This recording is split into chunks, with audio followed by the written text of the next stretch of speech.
gaan net 'n gebed saam doen. Ek vra vir al die manspersone om vir ons te staan, dan gaan ons net 'n kort gebed saam doen. Wonderlike Hemelse Vader, ons bring eer aan U as die skepper van hemel en aarde. Ons dank U vir U onuitspreeklike liefde, wat U aan die mens kom openbaar het in die koms van U Seun, Jesus Christus, die Godmens, wat na hierdie aarde gekom het, gebore uit die maagd Maria, wat gelei het onder Pontius Pilatus, gekruisig, gestorwe, daar begrawe is en opgestaan het op die 3de dag, en dat ons deur geloof in Hom, die Verlosser, redding van sonde kan ontvang. Baie dankie vir die Heilige Gees, die Gees van waarheid. En die Bybel leer vir ons dat as die Gees kom, sal hy ons oortuig van sonde, geregtigheid en oordeel. Hy sal ons lei in die volle waarheid, en die Heilige Gees wat in ons harte kom woning maak, vir ons wat gered is, vir ons as verlostes. Dankie dat U Heilige Gees uitroep, Abba Vader. Daar is 'n begeerte in ons hart, Vader, om vanmôre met U te praat, en dankie dat ek hierdie gemeente kan begelei tot daar in die genadekamer, daar by die troon van genade, waar U vir ons hoor, en waar U vir ons sien, en baie dankie dat U 'n besondere belang ook vanmôre het, by U kinders hier, waar ons saamkom, by hierdie kapel, hier in Kempton Park. Baie dankie dat U vir ons ken by die naam, dankie dat U die hare van ons hoof getel het, dankie dat U 'n besondere belang het, Here, in ons lewe, in dit wat ons doen, en dat U vanmôre ook in U woord baie duidelik vir ons sê, kom na my toe, almal wat vermoeid en belas is, en ek sal vir jou rus gee. Ek het een ding agtergekom, Here, is dat die wêreld en die ou vyand mense verniel, en sonde vernietig huisgesinne, dit vernietig mense lewens. Die ou vyand bied hier die sonde so mooi aan, en hy kamoufleer dit so mooi, en wanneer die sonde die mens vat, is vernietiging die uiteinde. Maar Vader, baie dankie dat Christus kom sterf het, om die vernaamste van sondaars te red. Daar is nie 'n groot sondaar wat vanmôre kan sê dat my sonde is so groot, dat daar nie vir my redding en verlossing is nie. Daarom, Here, dank ons U en eer ons U, dat ons hierdie tyd kon vier, Vrydag, die kruisiging vanmôre, die opstanding en die wonderlike waarheid kan aanhoor, dat Christus gesterf het om sondaars te red. Mag ons hierdie boodskap proklameer, mag ons dit uitdra. Dis die enigste goeie nuus in hierdie land, met soveel onheil en soveel hartseer en soveel bedrog en leuns. Ons het die waarheid, en help ons om hierdie waarheid uit te dra aan elke nasie, taal, volk en stam. Help ons ook, Here, om hierdie waarheid uit te leef teenoor mekaar, teenoor my vrou, teenoor my man, teenoor my kinders, teenoor my huisgenote, teenoor my bure, teenoor my vriende en my werkskollegas. Mag hulle sien, Here, dat ons anders is, nie beter nie. Ons is anders, omdat Christus ons nuut gemaak het. En mag, Here, hierdie lewe wat ons leef, ander trek na Jesus. En mag daar blydskap in die hemel wees oor een sondaar, wat hom tot God bekeer. Gemeente, genade, barmhartigheid en vrede word vir U geskenk van God, ons hemelse Vader, en ook van ons dierbare Here Jesus Christus, en dit word kragtig menigvuldig deur die werking van sy Gees hier by ons. Amen. Vriende, baie dankie ook vir daardie hartlike samesang. Ons is die Here dankbaar dat ons hierdie baie mooi liedere kan sing met die begeleiding wat ons het, en dat ons eer kan bring op die naam van die Here, en ook ons harte kan voorberei vir die waarheid van sy woord. En dis die hoogtepunt van elke erediens. Dis wanneer ons die woord van die Here oopmaak, daaruit lees. Ek wil U aanmoedig om U Bybel saam met U te bring en saam te lees, en dan ook te hoor wat die Here sê. Een prediker het onlangs gesê, vir hom die lekkerste om die blaaie van die Bybel so in sy hande te voel. Lekker om die woord van die Here te lees. Vir U wat nie die 53 vertaling Bybel het nie, ek het vir U op die bord hier op die linkerkant, U kan saam volg, en ons lees daar uit Lukas 23. Nou vanmôre is die opstandingsdag, en ons dank die Here dat die graf leeg is, maar soos Vrydag aangekondig, gaan ek die tweede deel bring vanmôre van die 7 kruiswoorde van Jesus, en dan gaan ons die boodskap afsluit met 'n baie besondere gedeelte wat ek dan ook in die teks ingebring het en in die boodskap ingebring het. Ek vra altyd vir die Here, wanneer ek so voorberei, dan vra ek vir die Here, gee my wysheid om die boodskap af te sluit, op so 'n manier dat dit eer sal bring op sy naam, en die hele boodskap sal saamvat in 'n baie besondere teks of gedeelte in die woord, en ek glo ook dat dit vanmôre die geval sal wees. Dankie vir U gebede, en die gebed van my hart is dat U ook vanmôre, terwyl U daar sit, sal vra, Here, dat U 'n eenvoudige mens sal gebruik om U woord te kommunikeer aan ons, maar dat ons 'n gewilligheid sal hê om te luister, wat die Here ook vir ons deur sy wonderlike woord en deur die werking van sy Gees wil sê. Kom Kom ons lees saam Lukas 23 vanaf die 33ste vers. Baie bekende gedeelte, vra die Here dat u dit by hernuwing sal hoor met ontzag en met eerbied, asof dit die eerste keer is. En toe hulle op die plek kom wat Hoofskerel genoem word, het hulle hom daar gekruisig, en 2 kwaaddoeners, een aan die regter en een aan die linkerkant. En Jesus sê, Vader, vergeef hulle, want hulle weet nie wat hulle doen nie. En hulle het sy klere verdeel en die lot daaroor gewerp. En die volk het dit staan en aanskou. En die owerstes het saam met die volk ook geskimp en gesê, ander het hy verlos, laat hy homself verlos, as hy die Christus, die uitverkorene van God is. En die soldaat het hom ook bespot en gekom en vir hom asyn gebring en gesê, as u die koning van die Jode is, verlos u self. En daar was ook 'n opskrif bokant hom geskrywe in Griekse en Romeinse en Hebreëse letters. Hy is die koning van die Jode. En een van die kwaaddoeners wat opgehang is, het hom gesmaad en gesê, as u die Christus is, verlos u self en ons. Maar die ander een antwoord en bestraf hom en sê, vrees jy ook God nie, terwyl jy in dieselfde oordeel is? Ons tog regverdiglik, want ons ontvang die verdiende loon van ons dade. Maar hy het niks verkeerd gedoen nie. En hy sê vir Jesus, dink aan my, Here, wanneer u in u koninkryk kom. En Jesus antwoord hom, voorwaar ek sê vir jou, vandag sal jy saam met my in die paradys wees. Dit is omtrent die 6ste uur en daar het duisternis oor die hele aarde gekom tot die 9de uur toe. En die son is verduister en die voorhangsel van die tempel het middeldeur geskeur. En Jesus het met 'n groot stem uitgeroep en gesê, Vader, in u hande gee ek my gees oor. En toe hy dit gesê het, blaas hy die laaste asem uit. En toe die hoofman oor 100 sien wat daar gebeur, het hy God verheerlik en gesê, waarlik, hierdie man was regverdig. En die hele skare wat vir hierdie skouspel bymekaar was, het op hulle borste geslaan toe hulle sien wat gebeur het, en hulle teruggegaan. En al sy bekendes het ver weggestaan, ook die vroue wat hom van Galilea gevolg het hierdie dinge gesien. Ons het vanmôre die vertelling van Lukas gelees, wat handel oor hierdie kruisgebeure. Ons weet Matteus, Markus en ook Johannes het vir ons hierdie kosbare gebeure opgeteken, en mag die Here genade gee, dat ons die waarhede daarin sal raak sien, sal verstaan en ter harte sal neem. Vanmôre praat ons met u, vers 34, Jesus sê, Vader, vergeef hulle, want hulle weet nie wat hulle doen nie. Die tema dan die 7 kruiswoorde van Jesus, en u sal sien, daar staan deel 2, ons het Vrydag die eerste deel hanteer, en vanmôre gaan ons, soos die Here ons genade gee, dan deel 2 hanteer. Nou, net so kort oorsig, vriende, ek is lief daaroor om 'n kort oorsig te doen, ek is nie 'n onderwyser nie, maar as ons kyk na prediking is om onderwysing te gee. Dis soos 'n pa wat met sy kinders praat, dit is soos 'n onderwyser wat met die leerders praat, en 'n disipel van die Here is iemand wat 'n leerling is. En glo my, ek het nooit opgehou leer nie, glo dit of nie, ek sit hierdie week in my studeerkamer en ek sê vir die Here, Here, dat u my gekies het om vir u te werk, is wonderlik, want ek het gehaat om te lees. Was nie lekker nie. Om agter 'n lesenaar te sit, ek was 'n polisieman vir 10 jaar. Hoekom sou die Here hierdie polisieman wat nie lief is vir lees nie, wat nie lief is vir skryf nie, wat nooit voor mense gelees of gepraat het nie, hoekom sou die Here my gekies het? En ek gaan hom nie eens vra nie, want dit is nie my besigheid nie.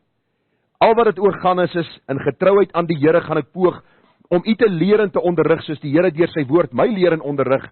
En glo my, op my beurt luister ek weer na ander predikers, op die oomblik besig met Dr. R.C. Sproul se reeks oor die boek Matteus, wat vir my siel tot geweldige stigting is. Maar ons het verlede week bietjie gekyk, of verskoon Vrydag gekyk, na hierdie gedagte van die 7 kruiswoorde van Jesus, en die eerste 3 was gewees, Vader, vergewe hulle, want hulle weet nie wat hulle doen nie. Vir u gesê, die klomp mense wat daar was, Jesus kon hom gewreek het. Hy kon 12 legioene engele gestuur het, en so ongeveer 72.000 engele, en een engel het in een nag 186.000 Assiriërs doodgemaak. So, u wat goed is in wiskunde, maal gou vir ons 72.000, maal 186.000, en die antwoord is, baie. Dis die antwoord. Daar's iemand wat wiskunde goed ken, dis baie. Die Here kon die hele Jerusalem uitgewis het, maar hier hoor die rowers aan die kruis, hier hoor die omstaanders, in plaas van om hulle te vernietig, bid hy, Vader, vergeef hulle, Hulle weet nie wat hulle doen. Ek het vir julle gesê, die volle omvang van hierdie gebeurtenis hulle nie verstaan, dat hulle hierdie meester Christus Jesus, die verlosser, gekruisig het nie. Die tweede wonderlike gedagte wat ons na gekyk het, was toe die Here vir die rower sê, vandag sal jy saam met my in die paradys wees. Vir u gesê, toe die rower sterf en hy kom daar by die heerlikheid, by die poort, en hulle vra vir hom, wat doen jy hier?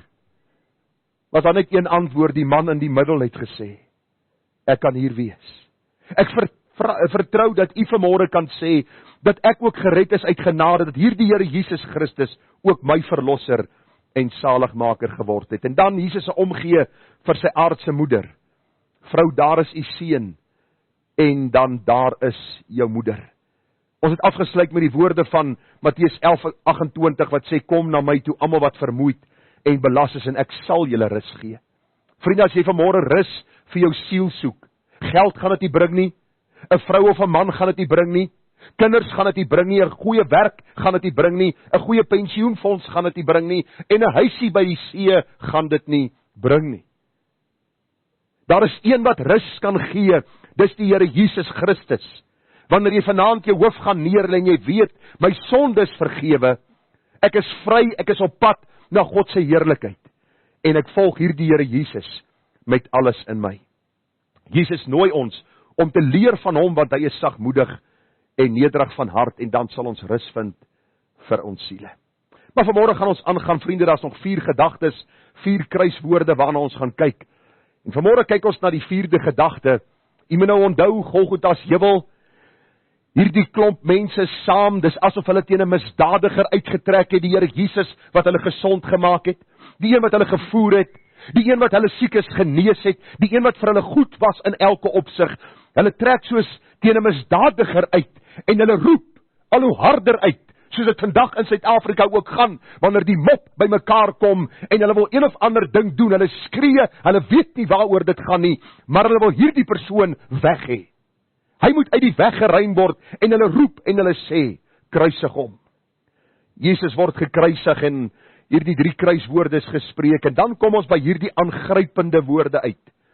Hier in Matteus 27:45 en 46, waar Jesus self uitroep, my God, waarom het u my verlaat? Nou vriende, ons het nie tyd vanmôre om oor die 3 eenheid te praat, en hoe presies die een in wese 3 in persone in die woord vir ons verduidelik word nie. Maar een ding sien ons, dat terwyl Jesus op aarde was hy met hierdie goddelike missie besig gewees. En in hierdie oomblik van nood roep hy uit. En ek lees vir u, van die 6de uur af, het daar duisternis gekom oor die hele aarde tot die 9de uur toe. En omtrent die 9de uur het Jesus met 'n groot stem geroep en gesê, Eli, Eli, lama sabachthani. Dit is my God, waarom het u my verlaat? Dit was my aangrypend hierdie week toe ek voorberei het, vriende, dat tussen 12 en 3 is die son op sy hittigste. Dis die warmste deel van die dag. Die son skyn op sy helderste, en daar kom duisternis oor hierdie hele aarde, sê die Bybel. Nou luister gou. Daar is net een wat die son kan verduister op 'n tyd dat hy 'n sluier wou trek oor die gebeure, en dit is die God van die Bybel wat alles geskaap het. Hy hou die planete in sy hand, die son, die maan en die sterre. En op daardie stadium tussen 12 en 3, as die Bybel vir ons sê die 6de uur, was dit van 6 uur, hulle dag begin 6 uur tot 6 uur die volgende oggend. So 6 uur die 6de uur was 12 uur die middag. Het God self besluit om 'n sluier te trek oor die gebeure op Golgotha's heuwel. Die gespot, die geroep, ander het hy verlos, laat hy homself verlos. Die soldate wat sy klere verdeel, die mense wat hom beskimp en bespot. Die Bybel sê wat die tong teen hom uitsteek, wat dinge vir hom sê en dinge teenoor hom doen. Die Bybel sê dat God het duisternis gebring. Ek het myself die vraag afgevra en op 'n notas hier geskryf, waarom sou God 'n sluier getrek het oor die gebeure? Ek wil jou vra vanmôre terwyl jy hier sit. As aan jou kind gedoen was wat aan Christus gedoen was, sou jy nie ook voor hom wou staan en net so 'n bietjie van die skande afweer nie? daardie hartseer, nou weet ons, die prys van Christus kan nie vergelyk word met enige ding waardeur ons gaan nie. Maar vriende, dit is verseker so, dat as ons begin spekuleer oor hierdie saak, gaan ons op miskien baie gaan wat nie uiteindelik uitkom by die antwoord nie. Maar ek dink die rede waarom God die sluier getrek het oor hierdie gebeure, die duisternis gestuur het, was omdat sonde op Christus uitgestort was, op hierdie bepaalde tyd. Ek het gekyk na die gebed van die Here Jesus daar in die tuin van Getsemane. Jy sal onthou, hy daar gaan bid. En ek lees vir u daar in vers 42, Lukas 22. Jesus het gesê, Vader, as u tog maar hierdie beker van my wil wegneem. Wat se beker praat die Here van? Hierdie beker van sonde, en ons moet stil staan by hierdie beker. Hierdie beker van elke keer as jy God gelaster het deur jou werke en ek hom gelaster het. Elke vuil gedagte wat ons bedink het, elke keer wanneer ons sy naam gebruik het en op 'n ongepaste manier van hom gepraat het, elke keer wanneer ons oneerlik was, gelieg het, gesteel het, wat ook al gedoen het, en luister, ons almal is skuldig aan sonde. Elke keer wanneer ons weet ons moet God se woord lees en ons doen dit nie. Elke keer wanneer ons moet bid en ons het iets anders in die plek van gebed. Hy het die vuilste sonde gesien van die grootste sondaar en hy sê, Vader, as dit u wil is, neem Gerard Bekes en die sonde van die mens wat in hierdie beker aan my vertoon word, neem dit van my weg. En nou hoor ons hierdie woorde. Laat nogtans nie my wil nie, maar u wil geskied. En as u dink hierdie stryd van Jesus was nie 'n felle stryd nie, hoor wat sê die Bybel. Hierdie gebedsstryd was so fel en 'n engel uit die hemel het aan hom verskyn en hom versterk. En vanmôre in my gebedstyd het ek hieraan gedink. En toe hy in 'n sware stryd kom, het hy met groter inspanning gebid.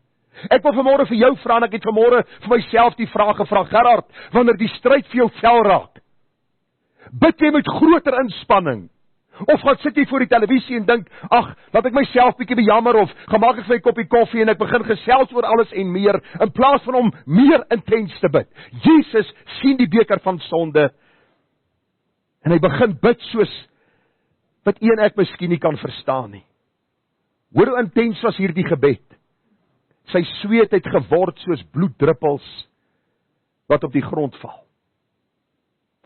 En ek het gedink daaraan dat toe Jesus bid, my God, waarom het u my verlaat? Was presies dit waarvoor hy gebid het hier in Lukas 22, dat die beker van sonde verbygaan, maar nie my wil nie, maar u wil geskied. En op daai oomblik het God die sonde op Christus uitgestort. Vriende, op een of ander manier, gedurende daardie aaklige ure aan die kruis, het die Vader die volle maat van sy toorn teen sonde uitgestort. En die ontvanger van daardie toorn was God se eie geliefde seun.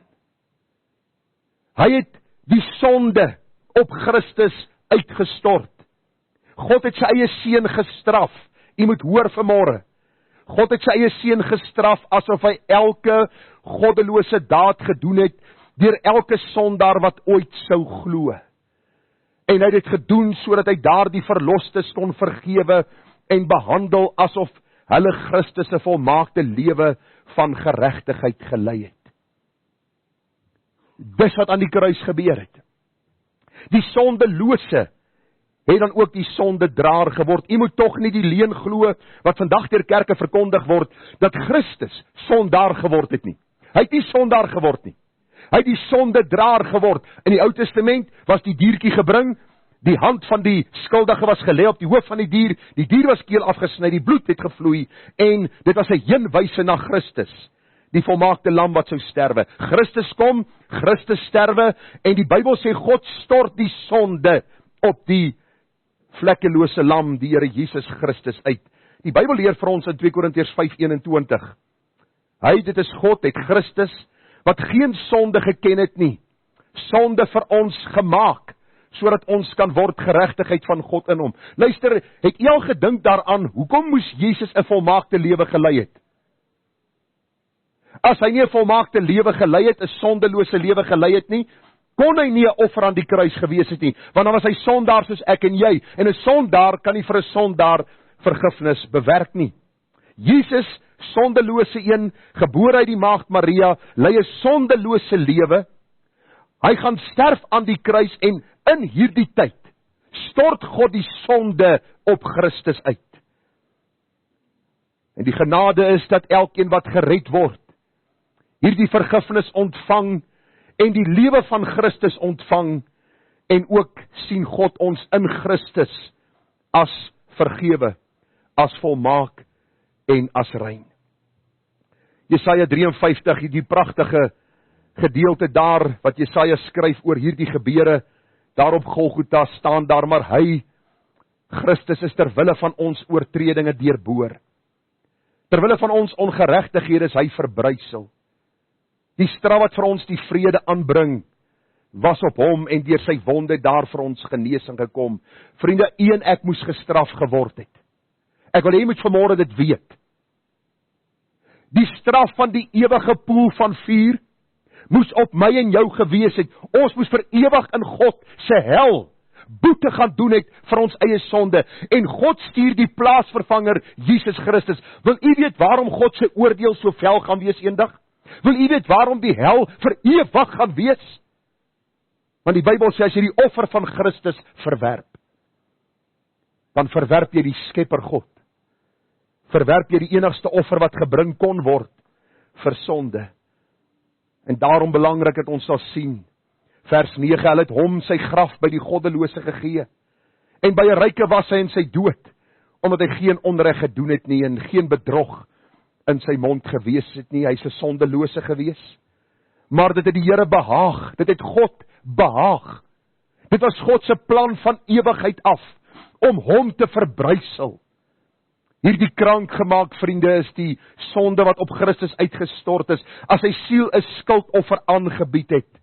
Hoor gou wat staan daar?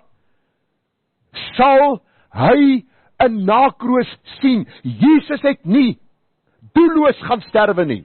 Hy het nie gesterwe dat hy daar in die hemel moet sit en moet respek gesê duim vashou dat iemand hom tog eendag sou kies nie.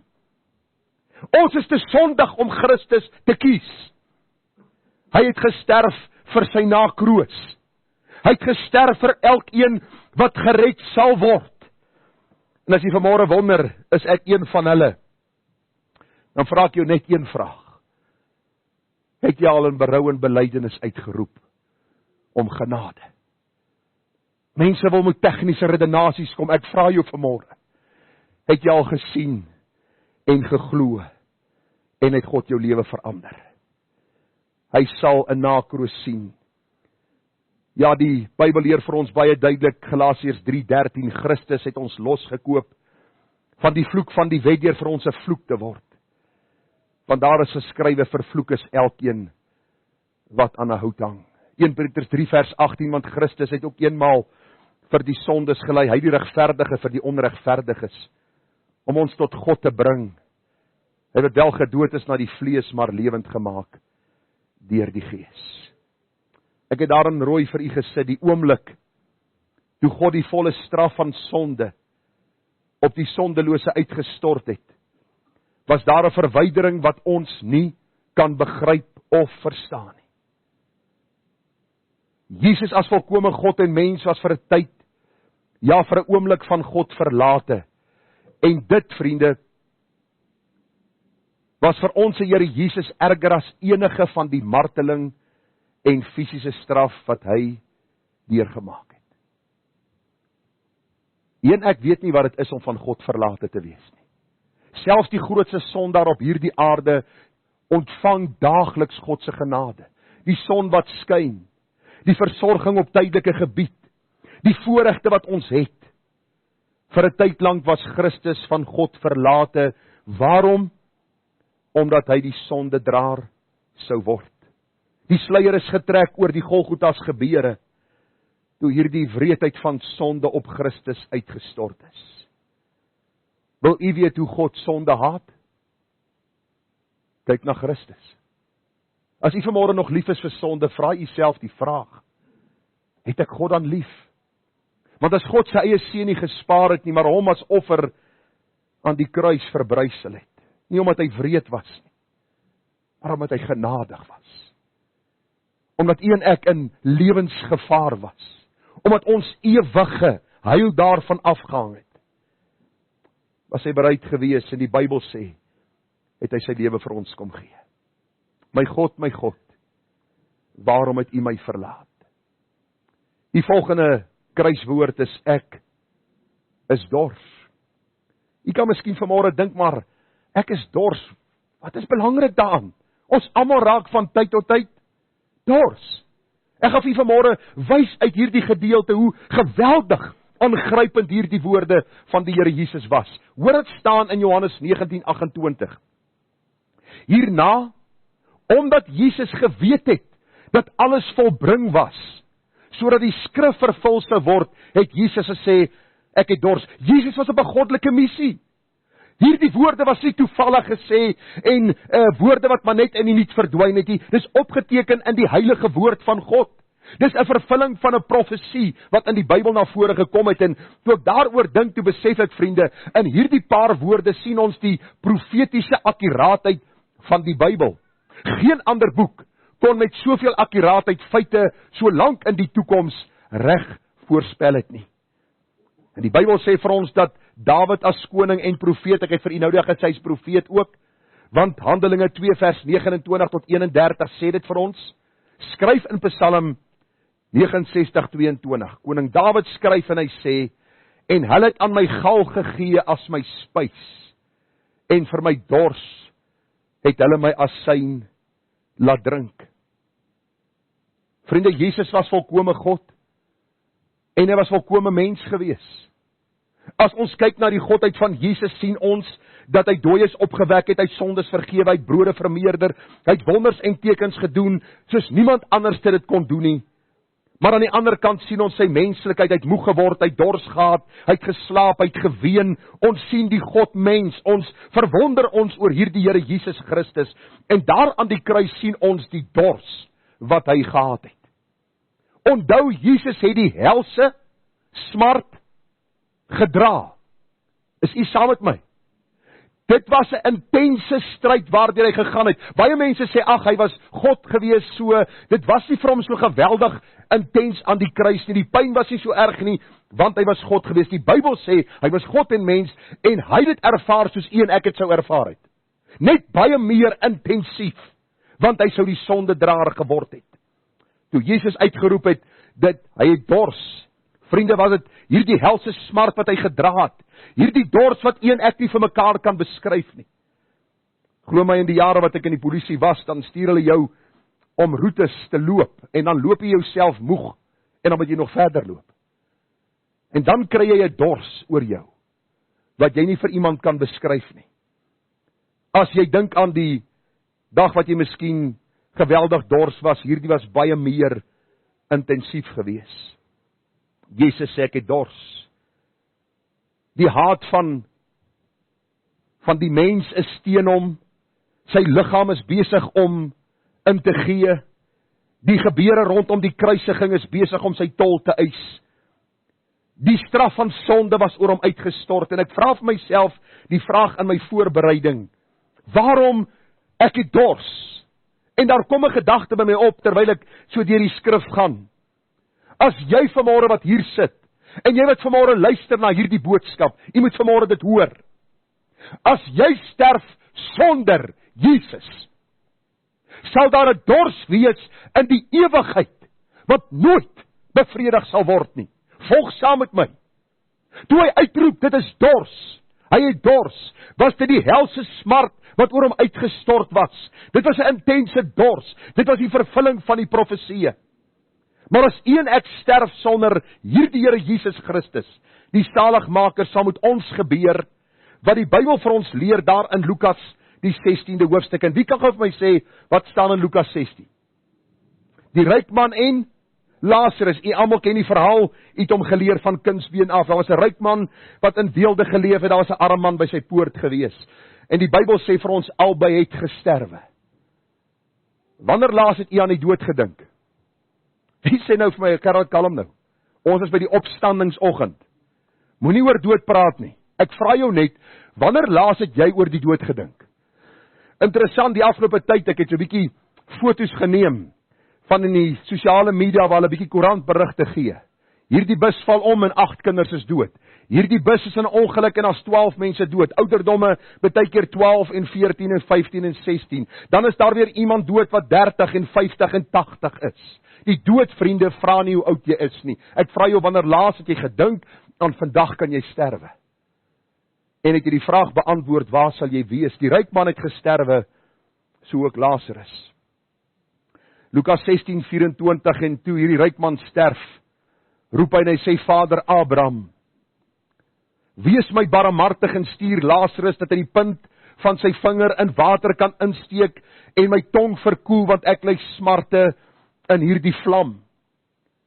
U sien, Christus het uitgeroep, dit is dors, of hy het dors as deel van hierdie verlossingsplan, as deel van die vervulling van die profesie. As jy sonder Christus sterf, dan sal jy God se oordeel beerwe, en hierdie woorde sal by jou mond uitgaan, en daar sal nooit vervulling wees daarvoor nie. Daar sal nooit 'n verligting wees nie. Daar sal nooit 'n verkoeling wees van jou tong, as jy sonder Christus sterf nie. Is God wreed? Sê gou vir my. Baie mense sê, maar hy's 'n harde God, kyk, dat hy mense hel toe sal stuur. Ek wil nie so godsdiens bedryf nie. Kyk na Golgotha. Dan lyk die hel eintlik na niks. Waar God sy eie seun verbrysel het. Abraham sê vir die ryk man baie duidelik, en ek lees vir u Lukas 16:27. Abraham sê vir hom, ek kan nie oorkom nie, ons kan nie vir jou water bring nie, ons kan nie jou dors les nie. En nou sê hierdie ryk man, miskien is die eerste keer in sy lewe dat hy bid.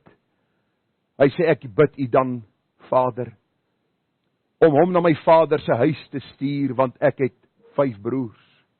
Om hulle dringend. Ek vra jou, is jy nog in hierdie getuienislewering van jou nog passievol en sê, ek wil mense vir die Here Jesus win, want die saak van die ewigheid is geweldig. As jy sterwe, is daar nooit weer 'n omdraai kans nie. Die Bybel sê hierdie ryk man roep en hy sê, Vader Abraham, stuur asseblief vir Lazarus, dat hy my broers waarsku. Dis 'n dringende saak hierdie, dat hy nie in hierdie plek van pyniging kom nie. Een antwoord. Ons het daaroor gesing vanmôre. Hulle het Moses en die profete, laat hulle na die luister. Ek vra jou vanmôre, moenie met baie slim planne kom om siele vir die koninkryk te wen nie. Wees getrou aan die woord. God sal vir sy eie woord dan ook, kom ons gebruik maar die platvloerse uitdrukking, pa staan. Spurgeon het gesê, God's word is not a tamed lion, dis nie 'n mak leeu nie, maak God se woord oop. Gee vir mense God se woord, en die Heilige Gees sal self doen wat nodig is. Jesus sê, ek het dors, die intense dors, die helse smarte wat hy dra. Daarom vanmôre die boodskap, as jy sterf sonder Christus, sal daar 'n ewigheid aanbreek, sonder dat daar enige van jou behoefte vervul sal word. Die volgende uitroep aan die kruis, dit is volbring. Johannes 19:30, die 6de kruiswoord van Jesus, en toe Jesus die asyn geneem het, sê hy, dit is volbring, en hy het sy hoof gebuig, en hy het die Gees gegee. Ek wonder wat het in die geesteswêreld gebeur, toe Jesus sy hoof laat sak.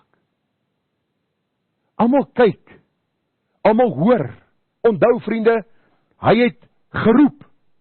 Dit was 'n harde geroep. En die meeste van ons sal sê, en soos die wêreld sê, loser, verby moet hom. Hy's dood, waar is hy nou? Hy sal mos die tempel in 3 dae bou. Hy is mos God, laat hy homself red. As jy gaan kyk na hierdie woorde, dan is dit die kreet van oorwinning wat Jesus geuiter het. In die Grieks is hierdie woorde, dit is volbring, die woordjie tetelestai. En Jesus roep dit uit, en mense hoor dit. In die hemel en op aarde hoor hulle, dat die Seun van God die volle prys betaal het. Alles wat Vader aan hom opgedra het hy stiptelik en met oorgawe ten uitvoer gebring. Vir die wêreld is hierdie 'n verloor situasie. Dat hierdie man met al die mag en krag en heerskappy soos 'n misdadiger aan 'n kruis sou sterwe en daardeur mense bespot word en dan uitroep, dit is volbring. Dis 'n verloorder met wie dit so gaan. Maar in die heerlikheid van die hemele en in die sterwe van Jesus is dit die grootste oorwinning wat in die hemel en op aarde behaal is, toe Christus die offer gebring het en hy het gesê, Vader, alles wat U my gegee het om te doen, het ek gedoen. Kom ek lees gou vir U wat staan daar in Jesus se hoëpriesterlike gebed, Johannes 17. Nog voor hy aan die kruis gehang het, bid hy en hy sê, ek het U verheerlik op die aarde. Die werk wat U my gegee het om te doen, het ek volbring. En nou Vader, verheerlik my by U self met die heerlikheid wat ek by U gehad het voordat die wêreld was. Wat my aangrypend was gisterand in ons huisgodsdiens, is dat die Here telke male sy disippels verwyd het oor hulle ongeloof. Ek vra vir jou vanmôre, sit jy nog hier in ongeloof? En jy sê, ek hoor wat Jesus gedoen het en ja, ek hoor al hierdie goed, maar dit maak nie vir my sin nie. Vra God dat hy jou oë sal open, dat dit sin sal maak. Hierdie is die gedeelte in die woord wat die meeste sin maak. Dat God die offer gebring het. Onthou in die Ou Testament, as daai lammetjie geslag was, as daai lammetjie gesterf het, dan was dit 'n heenwyse na Christus. Die volmaakte een wat eens en vir altyd sou sterwe en dan die offer aan die kruis sou bring. Jesus het presies dit gedoen wat Vader hom opgedra het om te doen. Geen aanvullende menslike werk kon ooit die versoening wat Jesus aan die kruis gekoop het, aanvul of verbeter nie. Vandag is daar mense wat vir jou sê, jy moet jou laat doop. Dan sal jy sekerheid van saligheid hê. Onthou, jy moet in 'n vreemde taal spreek, dan sal jy gered word. Onthou, jy moet werk om jou saligheid dan te beerwe. Dan sal alles goed gaan. Anders sê daar's 'n vage vuur. Anders sê jy moet sekere diensure doen vir die koninkryk. God sê, kom soos jy is. Redding is gratis en verniet. Wat kry jy vandag wat verniet is? Ek onthou 'n meisietjie wat my so tyd terug bel en sy sê vir my, meneer Bekes, ek sê ja, sy sê vir my, jy het so pas 'n vakansie gewen. Ek sê nee. Sy sê van maar baie dankie en sy vertel, ek sê van nee, maar ek wil nou vir jou ietsie sê. Ek wil hierdie vakansie vir jou gee. Vir al jou harde werk wat jy doen. En toe kon ek dit nie doen nie. Hulle gee vir my gratis en verniete vakansie, wat ek niks mee kan doen nie. Want dit is nie verniet nie. Daar's altyd so 'n bietjie 'n fyn skrif onder dit. Daar is iets wat ons verniet kry. Dis by Jesus toe hy gesê het, dit is volbring. Vader, ek het die prys vir Gerard Bekes se sonde betaal, en hy hoef niks te betaal nie. Dis deur geloof, uit genade aan hom geskenk. Efesiërs 2:8 en 9, want uit genade is jy gered. Deur die geloof, luister, dit nie uit jouself nie. Dit is die gawe van God, nie as gevolg van werke nie, sodat niemand kan roem nie. Die meeste kinders van die Here met wie ek te doen kry, sê vir my, o Gerard, ek probeer. Ek wil jou vra, hou op probeer. Kom op 'n punt van bankrotskap en sê, Here, nie my beste werke kan U beïndruk nie.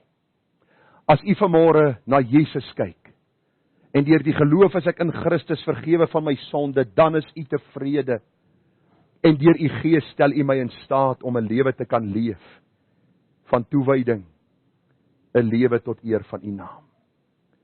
Vriende, die losprys vir sonde is ten volle betaal toe Christus uitgeroep het, Tetelestai. Ek vra jou, het jy hierdie geskenk al ontvang? Verniet. Of sit jy vanmôre miskien daar en jy dink by jouself, ja, ek is nie eintlik so groot sondaar nie. Dis miskien vir my pa bedoel, jy weet, daai ou is rof. En miskien hierdie buurtannie wat so gil en skree op haar kinders, sy kort miskien hierdie verlossing. Dan wil ek jou vra dat jy vir die Here sal vra dat hy jou die sondigheid van jou sonde sal wys. Die nood aan Christus. Dat jy jouself nie kan red nie, maar dat Christus die prys betaal het. Alles wat Vader hom gevra het om te doen, het hy gedoen. Die volle prys het hy betaal. En nou kom ons by die kersie op die koek. Daar moet altyd 'n kersie op die koek wees, stem jy saam? 'n Koek sonder 'n kersie is nie 'n koek nie. En hierdie preek, vriende, sonder hierdie laaste punt sal nie sin maak nie. Want ek moet vanmôre vir u wys wat die laaste kruiswoord was en hoe die Here Jesus dan ook hierdie heerlikheid vir ons tegemoet gegaan het en hierdie offer voor Vader neergelê het wat 'n Vader aanneembaar was. Want hy sê, Vader, in u hande gee ek my gees oor. U kan miskien vra, maar hy het gesê dis volbring en hy gee die gees en al wat hier gebeur is die verskillende vertelling van die skrywers. Die een vul die ander eenheid bietjie meer aan. Dis maar al wat gebeur. Een en dieselfde gebeurtenis, Lukas 23:46. En Jesus het met 'n groot stem uitgeroep en gesê, Vader, in u hand gee ek my gees oor. En toe hy het gesê, blaas hy die laaste asem uit. Vriende, hierdie uitroep van Christus was 'n uitroep van sekerheid, van oorwinning. Volg saam met my. So kosbaar toe ek hierdie waarhede in die woord van die Here sien. Hierdie woorde van Jesus spreek boekdele. Hy sê tussen 12 en 3, my God, waarom het u my verlaat? En nou lees ons baie duidelik, Vader, nou gee ek my gees oor in u hande. Waar het hierdie verandering plaasgevind? Die prys is betaal, die sonde is uitgestort. God die Vader is tevrede met die offer wat gebring is. Hy is tevrede. En die Bybel sê vir ons dat Jesus hierdie teenwoordigheid van God die Vader ervaar het in hierdie sterwingsoomblik van hom. Psalm 31 vers 6, 'n profesie wat in vervulling gegaan het, in u hand gee ek my gees oor. U het my verlos, Here God van my trou. U sê vir my, hy is nie verlos nie, hy het dood gegaan. Dis juis die verlossing, sien u dit? As 'n saad nie in die grond val en sterwe nie, kan hy geen vrug dra nie. Toe Christus sterwe, toe begin die nakroos inkom. Sondaars soos ek en jy, wat gered word, dis die offer wat Christus voorgesterf het. In die hand gee ek my gees, oor u het my verlos, Here. Ek het die volle prys betaal, ek het nie omgedraai halfpad nie. Daar is oorwinning oor die sonde, die hel, die dood, die vyand, vir eens en vir altyd. Jesus sterf in veiligheid. Psalm 31 vers 8, vervulling van die profeseë. Vers 9 sê, kom ek lees vers 8. Ek wil juig en bly wees in u goedertierenheid, omdat u my elende aangesien, my siel in die benoudhede geken het. God het Christus se benoudhede presies geken in die fynste detail. U het my nie oorgelewer in die hand van die vyand nie. Luister, toe Christus uitroep tetelestai, het die duiwel nie gejuig nie. Die hemel het gejuig, die offer is gebring, die volmaaktheid gesterwe, en hy sal opstaan soos hy beloof het. U het my voete op vrye grond laat staan. My tye is in u hand, red my uit die hand van my vyande en van my vervolgers. Jesus sterf gewilliglik. Dis waarvoor hy gekom het, dis wat hy kom doen het. Johannes 10, 17 en 18. Daarom het die Vader my lief, omdat ek my lewe aflê om dit weer op te neem. Kan u agterkom, hierdie was nie 'n neerlaag nie? Kan u dit agterkom? Dit was nie 'n duim af. Ag, hierdie held het nou gesterwe en nou is alles verby nie. Jesus sê ek het met 'n goddelike missie gekom. Ek het alles gedoen wat die Vader my gesê het om te doen. En op die regte oomblik, op die regte sekonde, toe sê hy, Vader, in u hande gee ek my gees oor. Vers 18, net so dat ons kan verstaan wat hy sê, dat ons nie misverstaan wat vers 17 sê nie. Ons doen dit mos met ons kinders ook. En die Here weet ons is soos kinders, ons verstaan nie altyd die eerste keer nie. Hy sê, ek lê my lewe af om dit weer op te neem, vers 18, niemand, nie die Romeinse soldate, nie die kruis, nie die dors, nie die feit dat hy gehang het daar, het sy lewe van hom afgeneem nie. Hy sê, niemand neem dit van my af nie, maar ek lê dit uit myself af. Ek het mag om dit af te lê en ek het mag om dit weer op te neem. Hierdie gebod het ek van my Vader ontvang. Hierdie Godmens Christus sterwe.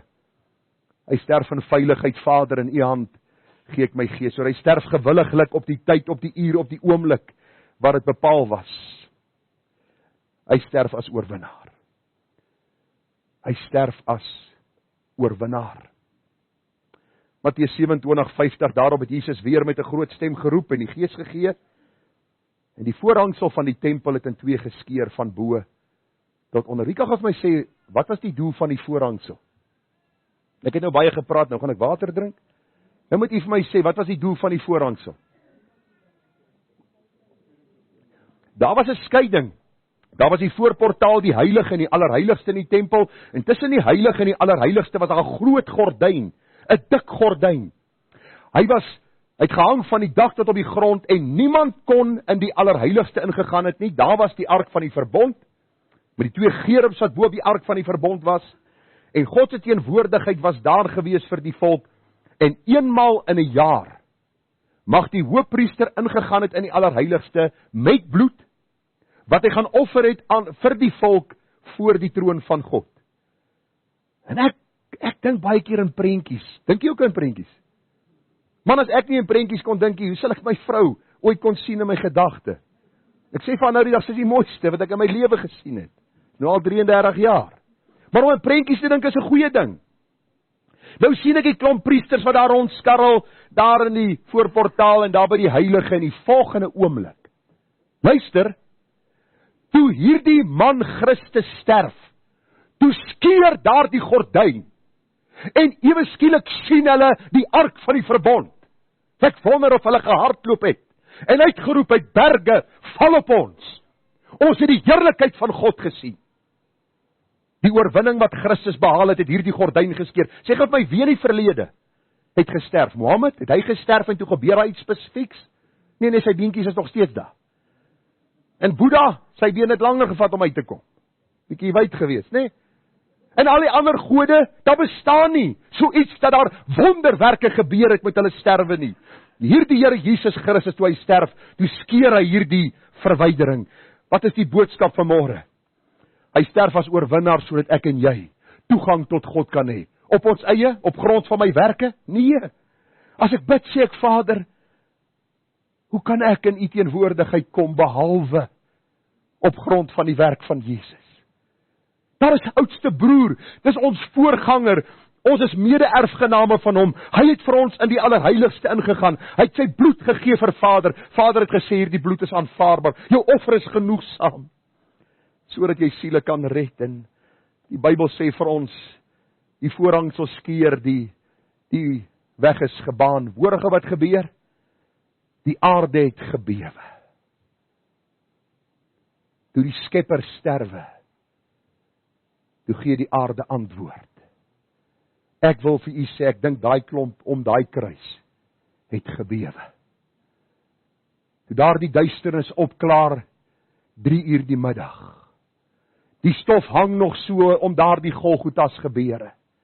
En die volgende oomblik begin die aarde ruk.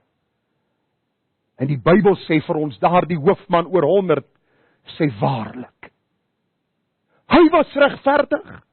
Dis hy wat die offer sou wees vir die sonde, sodat ons gered kan word.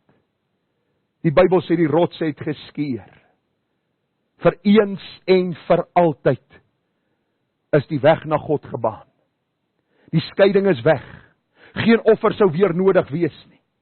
Hy het vir eens en altyd finaal en permanent die oorwinning behaal. Jy's vanmôre of veilig in hom, of jy hink nog op 2 gedagtes en jy sê, ja, ek hoor wat sê hierdie ou, en ek hoor wat sê die ander gelowe ook, soos ek hierdie week met 'n man gepraat het, en sê vir my, hy is nie eintlik in die godsdienst ding in nie. Vraag van nou, en wat is jy? Hy is in die wetenskap. Dis ek, o ja, het jy geweet van die vooraanstaande wetenskaplikes is kinders van die Here?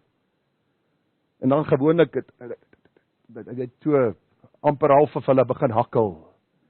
Hulle dink nie aan wat hulle sê nie. Ek vra jou vanmôre dat jy sal dink dat hierdie waarheid van God opgeteken is in die woord, sodat ons kan sien, hierdie verlossing is vir jou en vir my. 1 Korintiërs 15:56, die angel van die dood is die sonde en die krag van die sonde is die wet. Maar God sy dank wat ons die oorwinning gee deur ons Here Jesus Christus. Is ek vanmôre gered omdat ek beter is as 'n ander persoon? 1000-mal nie. Die Here weet ek verdien vanmôre nog sy ewige oordeel, maar dank God dat die oorwinning in Jesus behaal is. En in Christus is ek veilig, vergewe van my sonde. En ag vriende, ek het vanmôre ook weer gesit het met hierdie boodskap en net weer deur hom gewerk het aan hierdie kruiswoorde gedink. Vader, vergeef hulle, want hulle weet nie wat hulle doen nie. Vandag sal jy saam met my in die paradys wees. Vrou, kyk jou seun, kyk jou moeder. My God, waarom het U my verlaat? Ek is dors. Dit is volbring.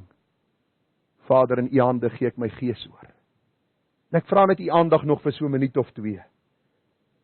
Ek vra vir myself die vraag af, hoe sal ek hierdie boodskap afsluit? Dis opstandingsmôre. Ons sluit af met die dood van die Here waar hy die gees gegee het. Vader, in U hande gee ek my gees oor. Watter goeie nuus gaan ek U nie huis toe stuur, behalwe die goeie nuus dat ek al reeds gegee dat hy verlosser is, maar U verlosser is dood en my verlosser is dood. As ons afsluit by Vader, in U hande gee ek my gees oor. Dan wil ek U vanmôre net begelei na een gedeelte wat vir my so treffend was.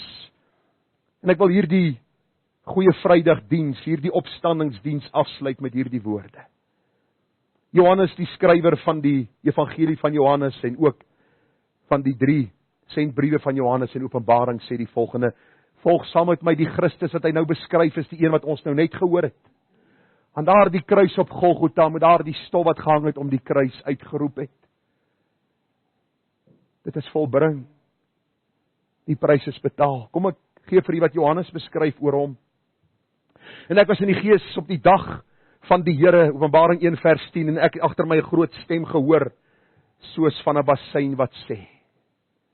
Hierdie stem het gesê, dit is volbring. Hierdie stem het gesê, tetelestai. Vader, in U hande gee ek my gees oor. Johannes sê, ek hoor 'n stem agter my. Dis soos 'n bassein wat weer klink. Ons as kinders van die Here hoef nie skaam te wees vir wat ons in glo nie. As daar een godsdienst is wat oor en oor bewys is as iets wat juis en vas en waar is die Christelike godsdienst. Johannes staan en hy hoor hierdie geweldige. Is u by my, saam met my op die eiland Patmos? Moet nou nie aan die see dink nie. Dink aan dit wat hier gebeur. Die geweldige bassein, die stem soos 'n bassein.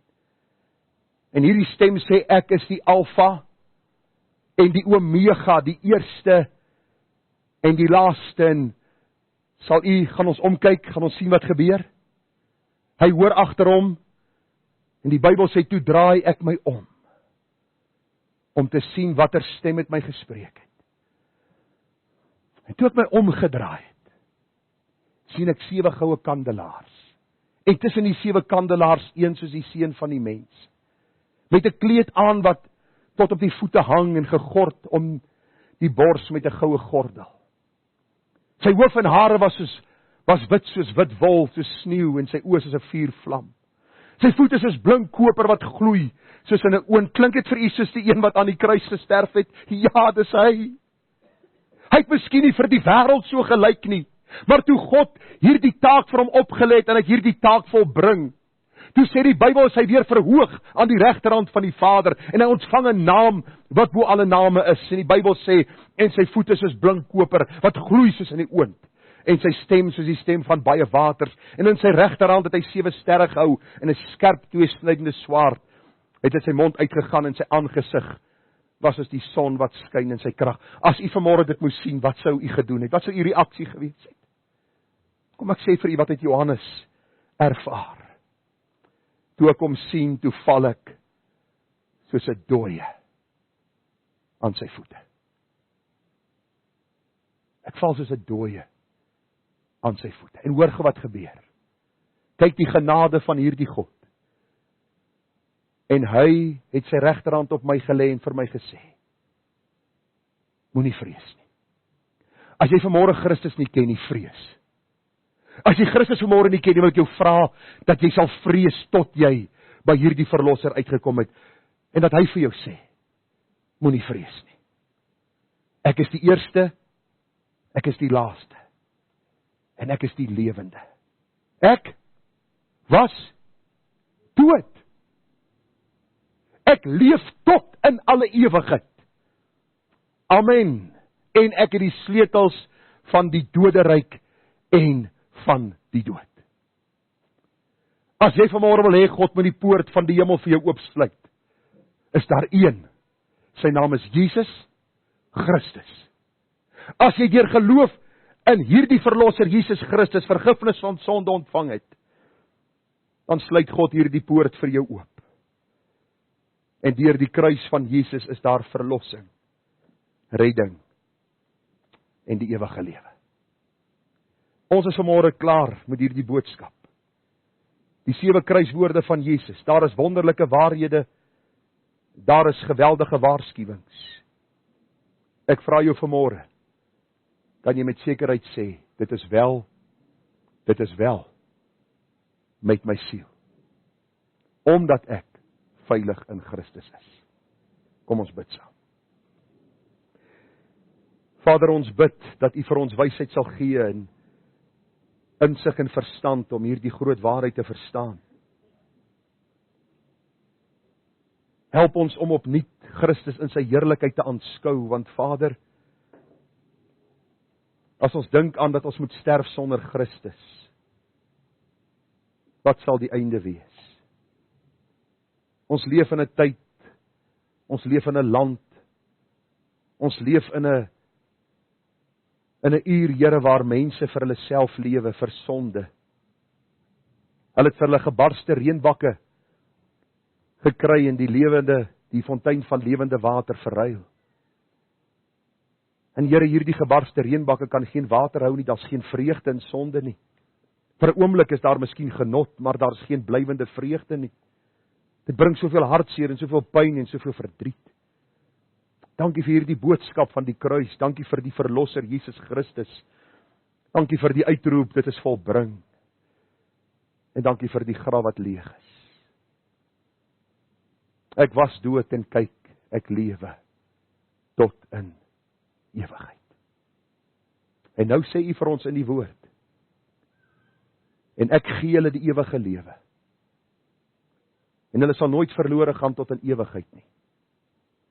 En niemand sal hulle uit my hand ruk nie. Die Vader wat hulle aan my gegee het is groter as almal en niemand kan hulle uit die hand van my Vader ruk nie. Ek bid dat dit die getuienis sal wees van elkeen wat hierdie boodskap vanmôre hoor. Dat hulle kan sê ek het die ewige lewe ontvang in en deur die soendood van hierdie ewige Here Jesus Christus. Die verlosser wat sy lewe aan die kruis gegee het. Amen. Die genade van ons Here Jesus Christus en die liefde van God ons Vader, die troopsoekende gemeenskap van sy wonderlike Heilige Gees, wees en bly met ons en oortuig ons van sonde, geregtigheid en oordeel, en lei ons in die volle waarheid, die waarheid aangaande hierdie wonderlike Christus, wat as offer aan die kruis sy lewe gegee het, sodat ons deur hom kan lewe. Amen.